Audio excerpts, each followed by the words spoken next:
Welcome to the Mile High Podcast. This is your host, Dr. Daniel Knowles.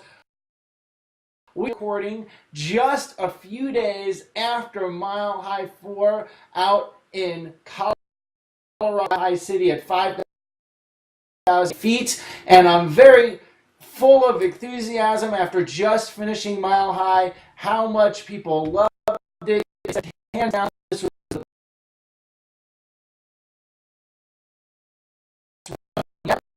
podcast.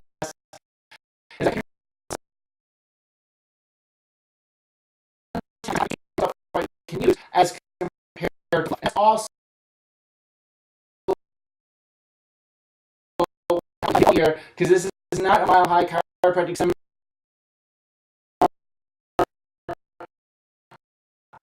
podcast. And I'm very excited to have the guest,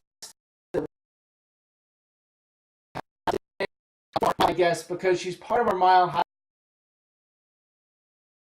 community. I believe, right, 3 of the Mile High a year. Building raving fans in this region of the country. And she's also a dear friend, Dr. Stephanie Harris. Glad to have you here. So, coming just a few days, you say, well, coming off the weekend just a couple days later. It was such a perfect. The love in the room was the quality of the attendees is just outstanding. Right. Yeah. Which is amazing. It's a community.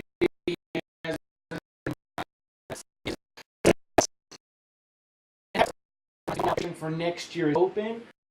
It's a Mile High Chiro registration. What we're doing is one of the things people love was the Mile High guidebooks. I know you always use those. And what we're doing is people that register that weren't there, because if you were there, you got a guidebook and a T-shirt.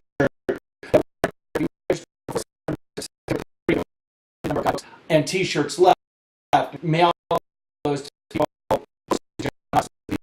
this past year, which is a good gift. So, and tell us how you found your way into chiropractic. Let's start with that. Sure. Yeah, I have a great story. I was just a gal who was a cook. I have a bachelor as a dietitian, so I have a Bachelor of Science in Nutrition from University of Texas. I worked at food. I worked at local grocery stores and like natural grocery stores. And I was making my way along, and I wanted a career. And I happened to be seeing a chiropractor who had a tonal approach, and it was helping me. And that chiropractor happened to be with Jay Kamerick. And so Jay walks in, and I'm like, I've never had a structural adjustment. I was like, I'm curious. So I'd like to try it. And so I got on his table, and Danny, he opened a part of my soul that had long been closed, and just this beautiful self-love came out. I think I cried for like 45 minutes. I couldn't stop crying. My first adjustment with him, and there's just no looking back from an experience like that. So I started following him around, and finally he's like, why don't you go to chiropractic school? And I hadn't really put 2 and 2 together. So I drove home that day going, my boyfriend, who's now my husband, I hope Craig's down with this, because this is what I'm doing. It's a big life change. It was a big life change. It was huge. And I went to Life West and graduated in 2008, valedictorian of my class, and came back and I've been here ever since practicing. So. Which is awesome, and that's what we want to Mile High is the community of doctors in this region, Colorado, Nebraska, Wyoming, etc. Need a home for chiropractic, which we're grateful that you call Mile High that home for you. Now, talking about the Durango chiropractors, I know Liam Schubel is a big fan of Durango. Mm-hmm. And I love the Durango docs. I love that there's a Durango Chiropractic Association, and you guys do some philosophy. Tell me a little bit about your fellow chiropractor in Durango and what you guys have worked on or tried to develop. Yeah, we feel really fortunate that we're a small, very isolated town of less than 20,000 people, and we've got some just chiropractors here who enjoy getting together to just be with each other as colleagues. And we had national alliances form over people sharing practices or sharing CAs. We've made new friends, and it's just been amazing to come together, even with people that practice differently. It's still practic, and it's just been the love in that community is just growing and growing as well. Awesome. Yeah. Awesome. And I ask you that because I want people that listen to this podcast know that there's big chiropractors in the town. If they can create community out of that, it will help them, where they are. And we need that. We do need that. We absolutely need that because that's part of the problem of being in Durango.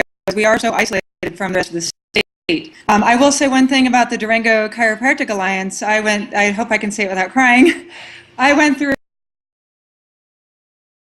serious medical issues last year while my daughter went through cancer treatment up in Denver. And I wasn't able to practice. And the Durango Chiropractic Alliance did a one-day fundraiser for my family and raised $20,000. Wow. Yeah.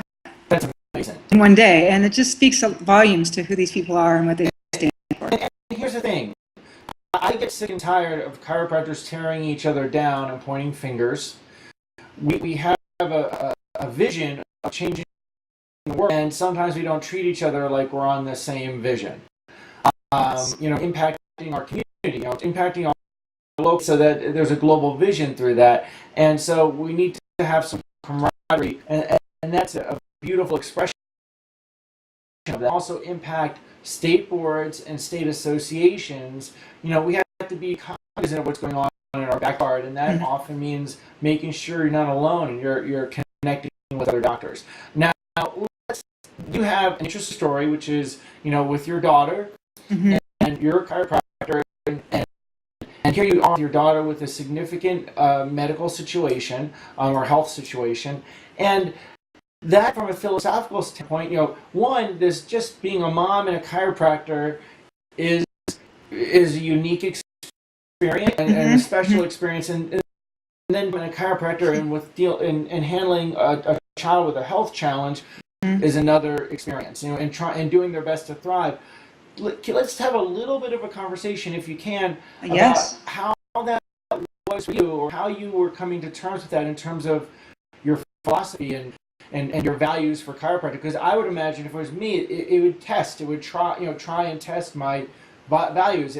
That's been the case when my kids were significant at times. So share a little bit about that experience. I'd love to share that. It tested everything. I would imagine. Everything. I feel like in some ways it just leveled me to ground zero so I can rebuild, and not just chiropractically, but, and spiritually and everything. So,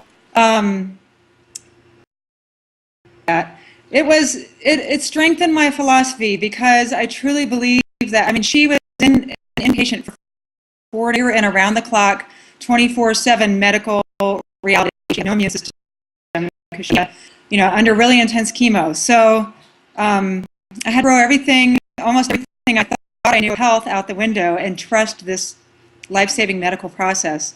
Right. But in the process, what I learned, I had docs like you and Jay Kamarick and a bunch of really wonderful network docs. I don't want to try to name them all because I'll leave somebody out. Area coming in every week to adjust her and my family in the hospital. And what I learned out of the experience, my takeaway is that, that there's nothing more important than raising kids to preserve the integrity of their nervous system, to preserve and I believe saved her life and helped her thrive and tolerate that crazy toxic medical process, which I'm grateful for that as well. But. Well, and that is vital for people to philosophically. Like, there is very important life-saving value in many medical arenas, and and also strengthening a person's body so that it minimizes its capacity to heal by not having an obstructed nervous system or have their nervous system in the greatest level of how it can be is huge. So that it can heal as well as adapt to what it has to now handle on top of that.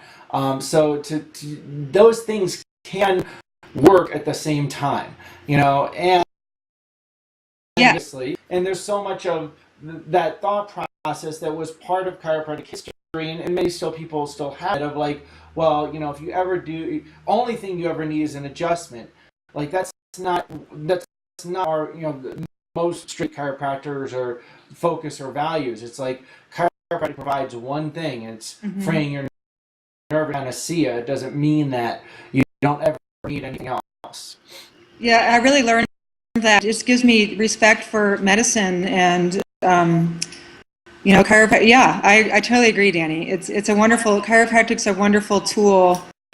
It isn't a fantasy. I think that's a realistic expectation for us as chiropractors to embody as well. To believe in what we do wholeheartedly, but to also know that it's not a panacea. Right. Yeah. Right. And it's not. Yeah. Exactly. Anything else? So you're 4 months in an inpatient clinic. People are coming to check you relative to getting adjusted that you want to share. Relative to the healing process, I'm kind of coming out blank, but that's okay. It's all in there. I just want to prepare, I think, to come out of that. I was really surprised. I will say, I would tell the nurse, I'd be like, hey, you're coming in to adjust Chloe. It's real light touch, and they're just like, yeah, whatever.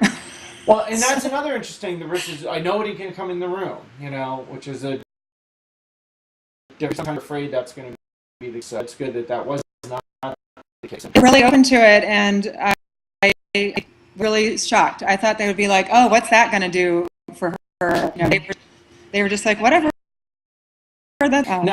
Now, switching gears a little bit, being a mom and being solo practitioner and juggling family mom hat, right? And chiropractor hat.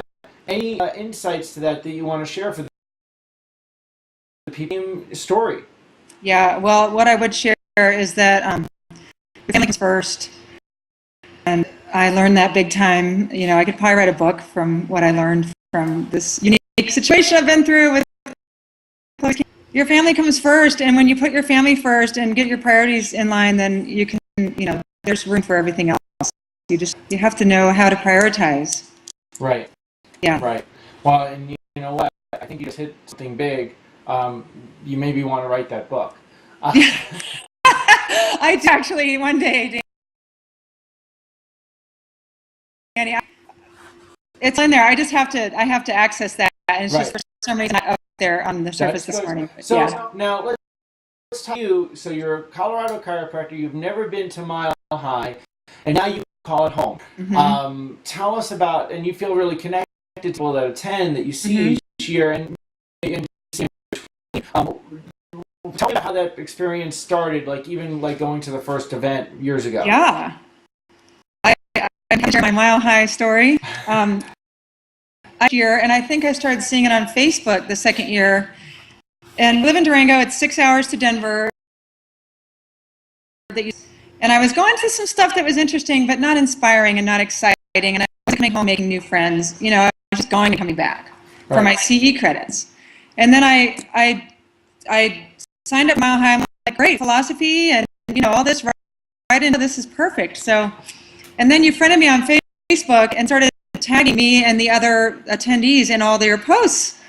And I was like, well, I'm a part of this thing and I haven't even been there yet. And just that culture of inclusiveness, I welcomed, even though I didn't actually speak to you that first event, because you looked, or first event, the second year, you looked like busy. So I was like, well, another time.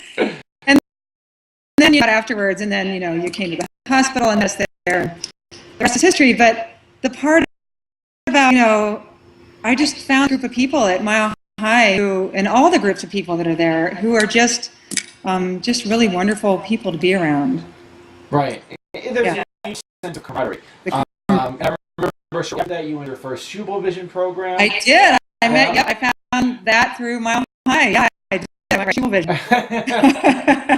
and he will be glad that we mentioned that. Now, then, what was it like for you coming back each year? Coming back home. Mile High each year. Oh, coming back. Going into it now 3 years in a row. It just gets better and better for me. I mean, you know, you have friends there now. You know, when you come a few years in a row, you make friends, and then there's just more to look forward to every year. I know you're hearing this left and right, Danny, but it just gets better every year. Well, I actually love how this year you ended it on Saturday night, and then the CPR and the documentation was the next day. And it was nice to have Sunday as a travel day. Yeah, that's why we made that. That threw off some people, but Sunday as a travel day is much better for people. It was perfect because there's people all over the country and even as far as New Zealand to get there. So right, there are people that traveled all over the world, and yes, you can't have half a program on Sunday. It makes it harder for them. So this way, does. Thursday and Sunday is travel day. Here's the other thing that I want to say, and I know you'll appreciate that. Someone who loves Colorado, you know, we've lived in very same region for much and not knowing each other because you were up in Netherlands, right? You know, and I was in Boulder, right? And when you were in Netherlands, I was in Boulder. We were pre-chiropractic. But one of the things I love is I've seen this all week, and I've seen it all last week coming out, enjoying Colorado. And making a vacation out of it and staying, you know, a day or two. I just saw a picture. Steve Shargle is still up here. He's up in Netherlands. And he's been like, you know, camping. He's like, this is the greatest place that they don't just come to a program, but they come to a state, a great place to vacation for a day or two. You know, I think if you're going to come out here, that just adds to it. Yes, Liam and I were talking about this when they were visiting Durango last week. There's more to see in Colorado than you can ever really see. It's an incredible place, and I feel lucky to live here. And what a great opportunity for people to come out here, a nice dose of the mountains while they're here. We still do a lot of our vacationing in Colorado. We do too. Because there's a lot of places in place. So it's something like you can do every year, and I would recommend people do because it's a great place to not only live to visit. So and you know, one other thing that I notice from each year is now this community is growing connection to them, and there's more involvement on a state level, which I want to see that happen, you know, throughout the country. Get more involved so that we can shift the chiropractic vision and tide more towards a vitalistic model. And you know, I've seen that you use the phrase that, you know, that first adjustment that you had, that first structural adjustment that you had, that you felt like it soul. You know, that's such an interesting way to say it when you think of our philosophy, you know, chiropractic and universal intelligence and intelligence, and them being in connection and having this experience of this deeper connection source is huge. So it's huge. Yeah, really. Now, talking about what are some things over the 3 years, and I know I don't want to put you in a place where like I'm going to leave someone out and feel bad. Nobody highlights over the last 3 years. It could be this year or about any of the years that were like, these were great moments or parts of the speakers are saying. Yeah, I have my favorites. You know, of course, I discovered Liam Schubel, and who just knows how to get everybody really pumped. So he's been great every year. You know, just Donnie Epstein, and I haven't taken his programs. I would love to. I did his other programs. So to get exposure to Donnie Epstein's wisdom and brilliance, an event like this is really extraordinary, to use his language. Yeah. So that's just a super great. You know, Jay Kamarick speaks there every year. He's one of my, you know, favorite chiropractors. Arno Doc, you know, who just brings a presence that is just, it just doesn't have a word. There's just so much depth to presence. This year I chatted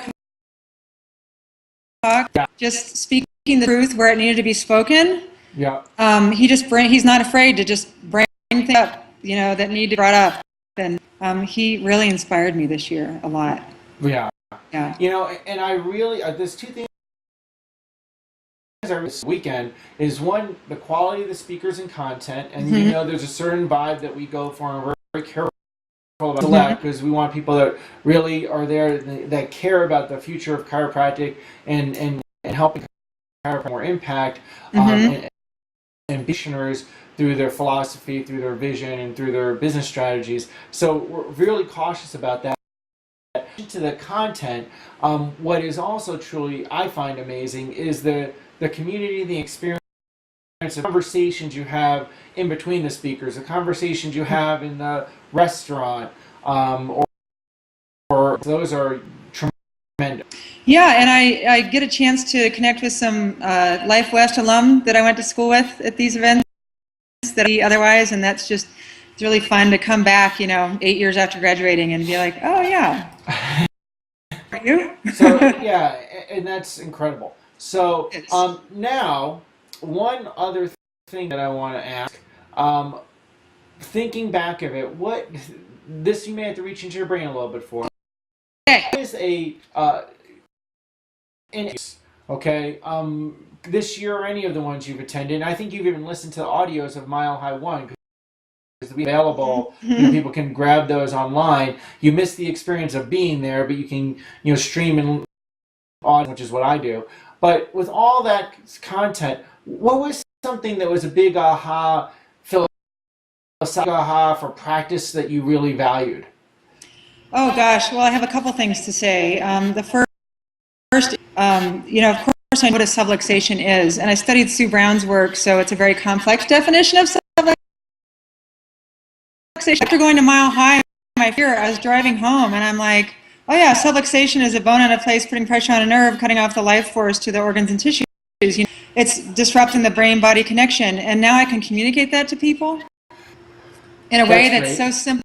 And like this year after the event, I'm coming home and a local woman here in Durango sent me an article from Australia about how chiropractic needs to be more accepted as primary care or whatever. Ooh. And it was the other side of the fence, right?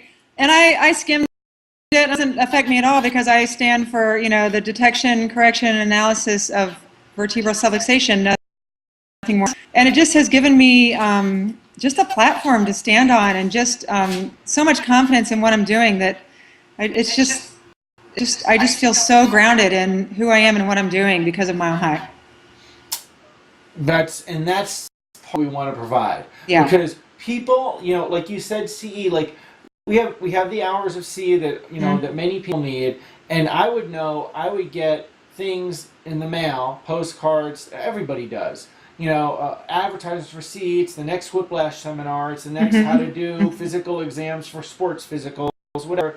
Acupuncture. Right. For your CE.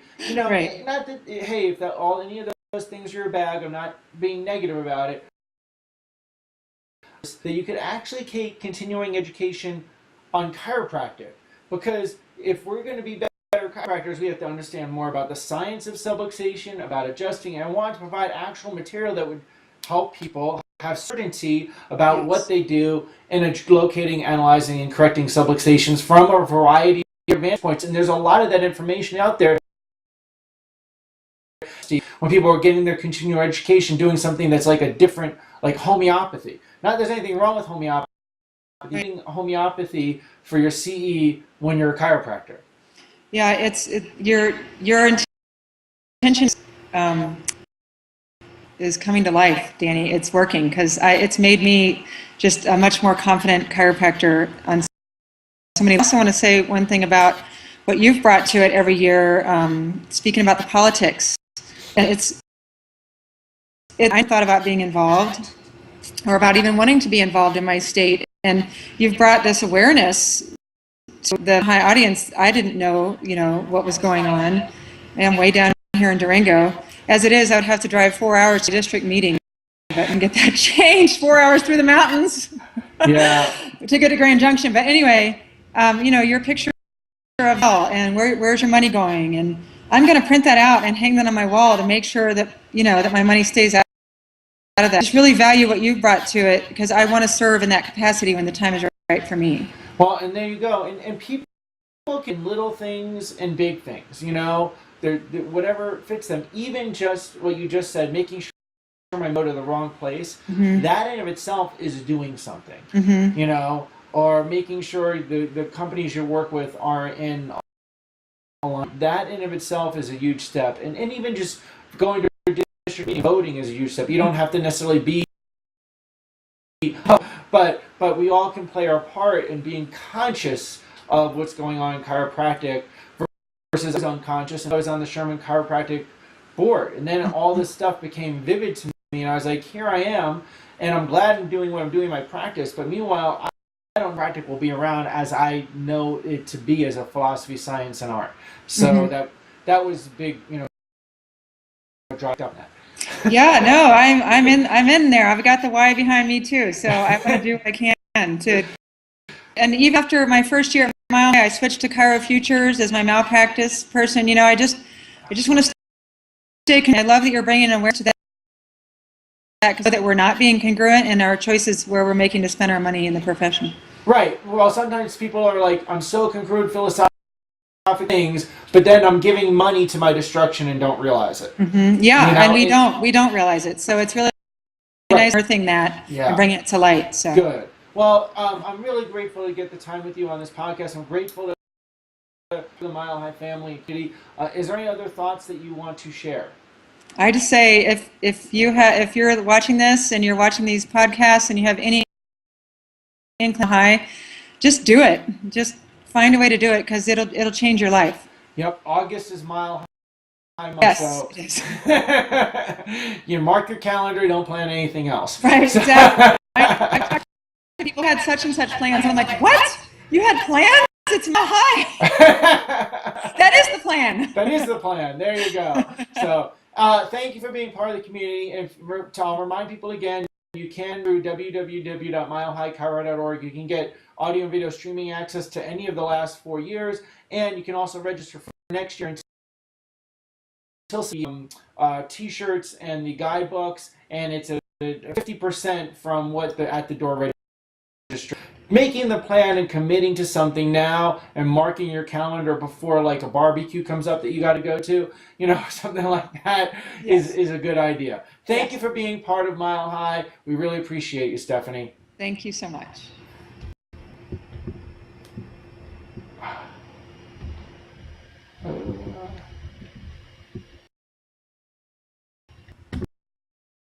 Like our page on Facebook, www.facebook.com/Mile High Chiro.